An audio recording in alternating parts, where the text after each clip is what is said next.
In chapter 1, we met Gideon, a fearful farmer hiding in a winepress, burdened by doubt and frustration. When the angel of the Lord called him a mighty warrior, Gideon could hardly believe it. He questioned God's presence, his own abilities, and the possibility of deliverance for Israel. But God saw something in Gideon that he didn't see in himself, a leader in the making.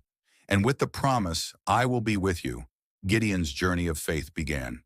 As we step into chapter 2, Gideon faces his first test of obedience.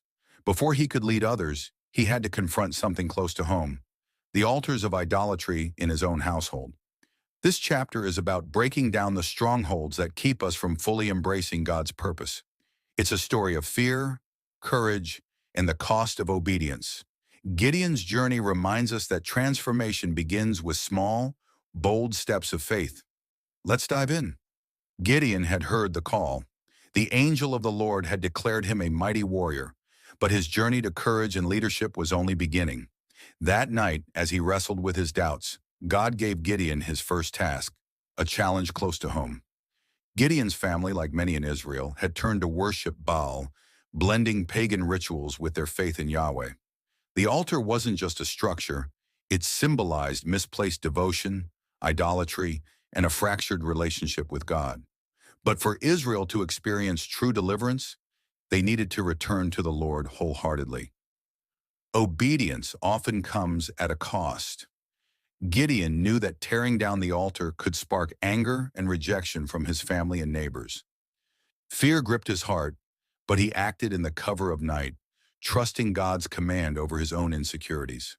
With courage fueled by faith, Gideon tore down the altar to Baal and replaced it with a proper altar to the Lord, offering a sacrifice as a symbol of Israel's return to God. The next day, Gideon faced the consequences of his actions. The people demanded that he be punished for defying Baal, but God was already working through Gideon's obedience. Joash, once a keeper of the altar to Baal, defended his son with boldness, declaring, "If Baal is truly a god, let him defend himself." Gideon's faith had sparked courage in his father, showing the ripple effect of obedience. Through this act of obedience, Gideon took his first step toward becoming the leader God saw in him. He began to understand that courage doesn't mean the absence of fear. It means trusting God's purpose despite it. Like Gideon, we are often called to confront the altars in our own lives, the habits, fears, or attachments that keep us from fully embracing God's purpose. It's not easy, but every act of obedience draws us closer to the person God created us to be.